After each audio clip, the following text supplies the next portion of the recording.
Всем привет! И в сегодняшнем видео я хотела бы поговорить с вами о продуктовых магазинах в Германии. Мои главные цели на сегодня — это узнать ценовой диапазон в том или ином магазине и все-таки понять, где же дешевле покупать продукты. Мы сегодня посетим с вами самые популярные продуктовые магазины и посмотрим на цены в них. Я рассмотрю в каждом самые необходимые продукты для жизнедеятельности человека, а именно хлеб, овощи, из них помидоры, огурцы и картофель, фрукты и ягоды, из них яблоки, виноград и апельсины, мясопродукты, рыбу, масла, подсолнечное, оливковое и сливочное, куриные яйца, соль, сахар, молоко и крупы, из них рис и овсянку. Так что берем все самое необходимое: авоську, маску и кошелек и отправляемся за продуктами. Итак, магазины в Германии делятся на три категории: супермаркеты высокой ценовой категории, супермаркеты-дискаунтеры и гипермаркеты. Первым делом мы посетим супермаркеты высокой ценовой категории Rewe и Edeka. В этих магазинах на первый план выдвигается качество продуктов, что по идее должно сказываться на цене, и это мы сейчас проверим. Начнем с Rewe. Я собрала корзину с самыми дешевыми продуктами в этом магазине, и общая сумма получилась 30 евро 9 центов. Ценовой диапазон здесь действительно велик. Например, за 1 килограмм яблок можно отдать от 1 евро 41 цента до 3 евро 99 центов, а за соль от 36 центов за 1 килограмм и до 27 евро за тот же 1 килограмм. Я, честно говоря, даже не представляла себе, что соль может столько стоить. А теперь снова вернемся к корзине с самыми дешевыми продуктами в этом магазине. Видите везде фигурирующую марку «Я»? О ней немного поподробнее. Практически в каждом магазине есть товары собственных торговых марок, и они гораздо дешевле, нежели чем другие продукты питания. Но за этими дешевыми марками могут скрываться очень известные и очень дорогие производители. Например, под плавленным сыром торговой компании «Я», за 100 грамм которого вы заплатите 38 центов, скрывается плавленый сыр компании Hochland, за 100 грамм которого вы заплатите 1 евро 33 цента. По-моему, весомая разница. Как это все, собственно, происходит?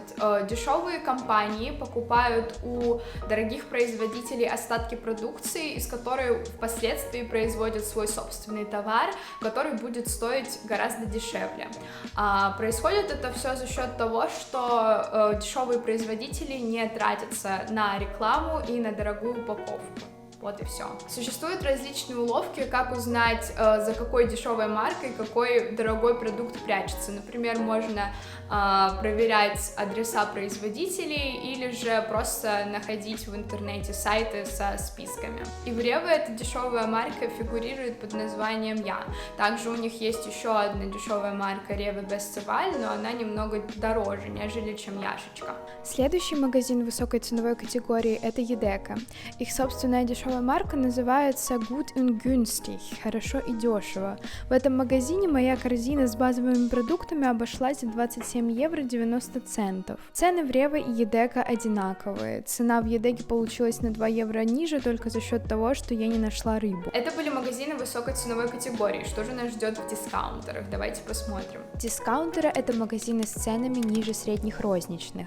Мы посетим с вами Aldi и Lidl. В Aldi моя корзина продуктов обошлась мне в 25 евро 71 цент. Это на 4 евро 38 центов дешевле, чем в магазинах высокой ценовой категории. А что будет в Lidl? За продуктовую корзину без рыбы я заплатила 24 евро 19 центов. То есть если прибавить стоимость лосося, который в среднем стоит 2 евро, то получится 26 евро 19 центов. Какие-то продукты в дискаунтерах были действительно дешевле, нежели чем в магазинах высокой ценовой категории, а некоторые даже дороже.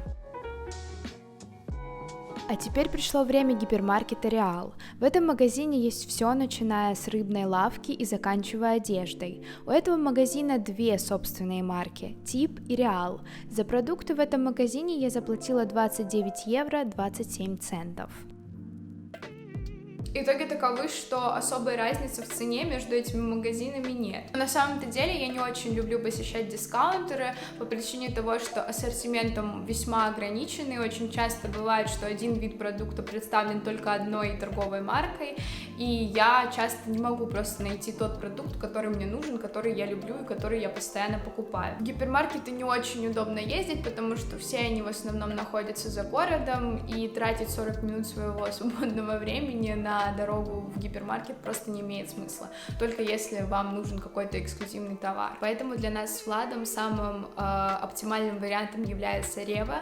Во-первых, там очень богатый ассортимент, всегда есть из чего выбрать. Во-вторых, каждую неделю там бывают скидки на определенный продукт, и это очень удобно, что каждую неделю ты можешь купить что-то по скидке и знать, что целую неделю у тебя будет на этот товар скидка, то есть ты можешь прям закупиться. И в-третьих, он нам просто по пути, нам удобно его посещать. Так что в итоге самыми главными критериями являются ассортимент, качество продуктов и удобство расположения этого магазина, чтобы вам не приходилось тратить уйму времени на дорогу, ведь все-таки самый главный наш ресурс — это время. Так что не тратьте свое время впустую, а мы с вами встретимся в следующем видео. Пока!